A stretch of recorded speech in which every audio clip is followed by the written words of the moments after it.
त्वं शरणं ब्रजेश।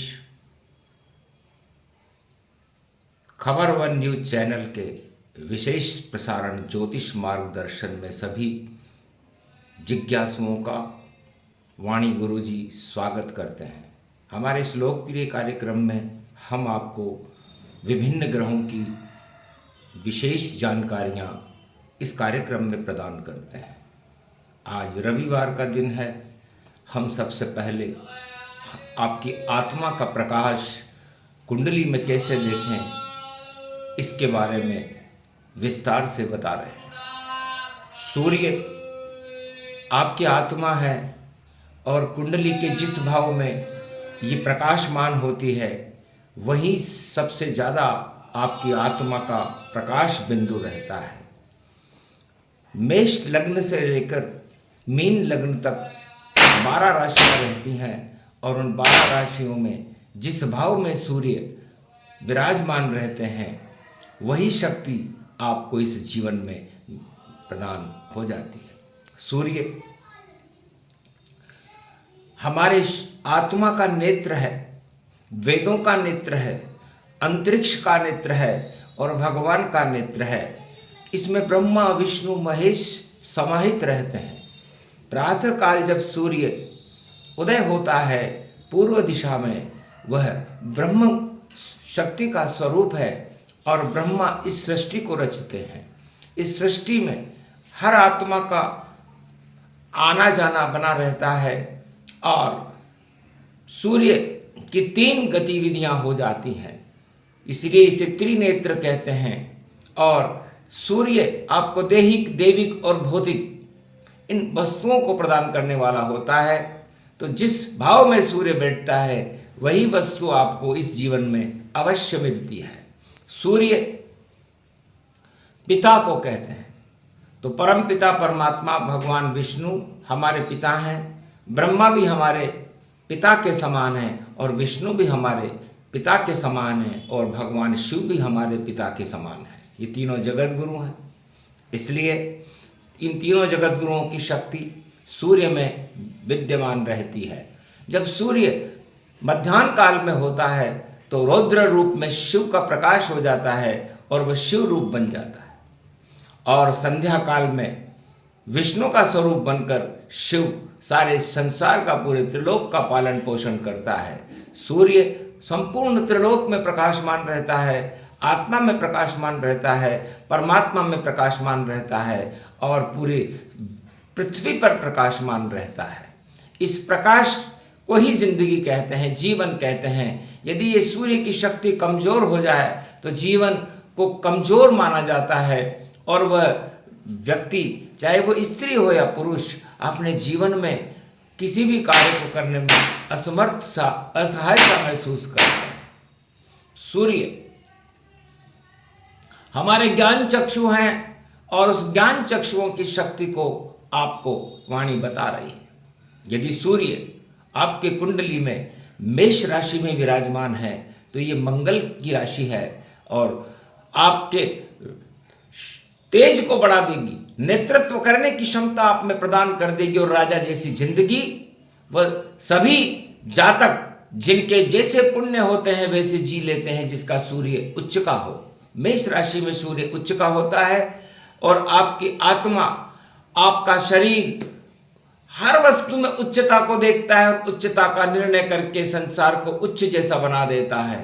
गौरवशाली आपका जीवन होगा, नेतृत्व करने की आप में क्षमता होगी और सारे संसार में उच्चता को प्रदान करने वाला वो व्यक्ति होता है। वो जातक स्त्री या पुरुष होते हैं जिनकी कुंडली में सूर्य मेष राशि में विराजमान रहते हैं।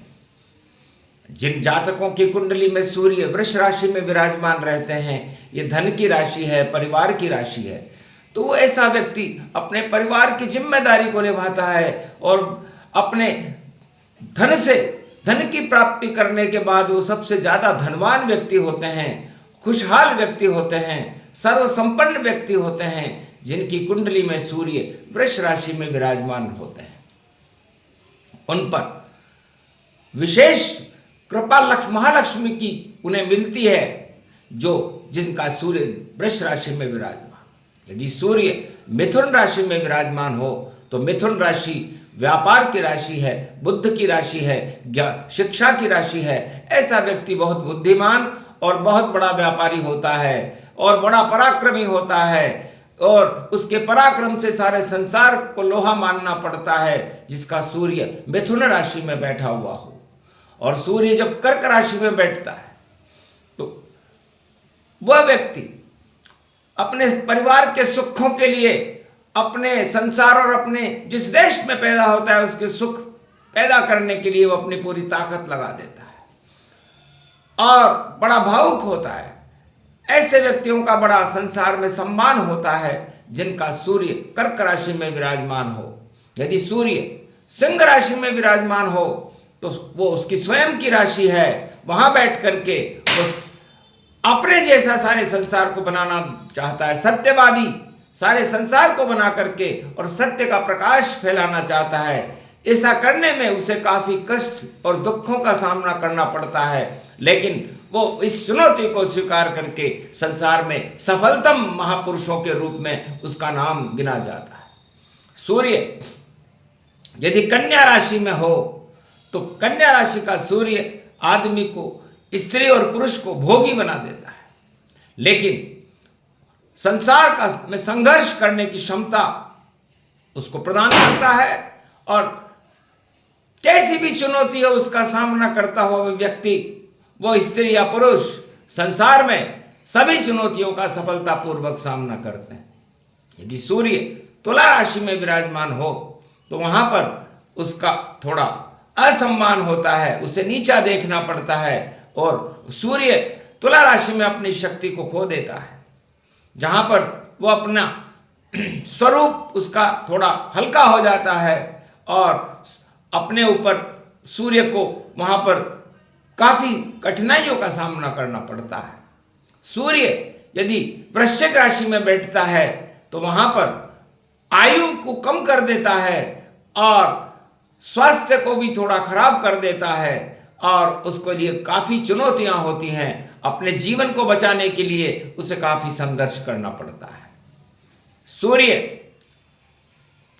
जब धनु राशि में बैठता है तो सूर्य वहां पर थोड़ा कमजोर तो रहता है, लेकिन मलमास का सूर्य गुरु के घर में होने से उसकी प्रतिभा को और चमका देता है। वहां पर सूर्य पिता के संरक्षण में रह करके और गुरु के संरक्षण में रह करके अपना गौरव बढ़ाता है। ऐसा व्यक्ति संसार में गुरु के सबसे प्रिय शिष्य होते हैं और गुरु की कृपा से संसार में अपना मार्गदर्शन करके अपने भाग्य को और अपनी आत्मा को प्रकाशमान करते हैं। सूर्य जब मकर राशि में पहुंचते हैं तो वहां पर उनको उनकी शक्ति में उत्तरायण सूर्य की प्रतिभा होती है और हर प्रश्न का उत्तर देने में और संसार में सर्वोच्च पद पर जाने में ऐसे व्यक्ति सक्षम रहते हैं। संसार का नेतृत्व करते हैं और मजदूरों के नेता बनते हैं, क्योंकि सूर्य भी वहां पर राजत पद को छोड़ करके और सेवा पद के ऊपर आ जाते हैं। और सूर्य जब कुंभ राशि में प्रवेश करते हैं तो ये धन धान्य की वृद्धि करने वाला और संसार में चमकने वाला सूर्य होता है और सारे संसार का नेतृत्व करने की क्षमता उन जातकों में होती है जहां सूर्य कुंभ राशि में प्रवेश करता है। कुंभ राशि का सूर्य चमत्कारिक सूर्य होता है, धन धान्य से भरपूर होता है और सारे शक्ति वह अपनी प्रगति करने में लगा देते हैं। और सूर्य जब मीन राशि में होते हैं तो वहां पर ऐसा व्यक्ति ईश्वर के बहुत समीप होता है, मोक्ष के मार्ग में रहता है और भगवान की भक्ति में लीन होकर के सूर्य वहां पर अपने सारी शक्ति गुरु के चरणों में समर्पित कर देता है और गुरुत्वाकर्षण होने से, गुरु का गुरुत्वाकर्षण होने से वह मोक्ष की गति को प्राप्त होता है। इस तरह आप अपनी कुंडली में सूर्य की विवेचनाओं को देखें। सूर्य के बारे में यदि बोला जाए तो 4 घंटे भी कम होते हैं, लेकिन हम इस कार्यक्रम में सूक्ष्म जानकारी ही देते हैं ताकि ज्योतिष जिज्ञासुओं को समझ में आ सके कि सूर्य क्या है और सूर्य को हम कैसे समझें, हमारी कुंडली में ये कहाँ पर विराजमान है। आप भी अपनी कुंडली में अपने सूर्य को देखकर अपने गौरव को प्रकाशमान करें, राष्ट्रभक्ति को प्रकाशमान करें, क्योंकि सूर्य हमारा पिता है, सूर्य ही हमारा पुत्र है, सूर्य ही हमारी सरकार है और सूर्य ही हमारी आत्मा है। इन चारों में प्रकाश भरने का काम सूर्य करते हैं। तो आप भी अपनी कुंडली में अपने सूर्य को के गौरव को बढ़ा करके इन प्रकाश, अपने पुत्र के प्रकाश को, अपने पिता की सेवा करें, पुत्र की सेवा करें, अपने देश की सेवा करें और सूर्य जैसा प्रकाश संसार में फैलाने का प्रयास करें। ये आज का प्रसारण में हम वाणी को विराम देते हैं। जय श्री कृष्ण।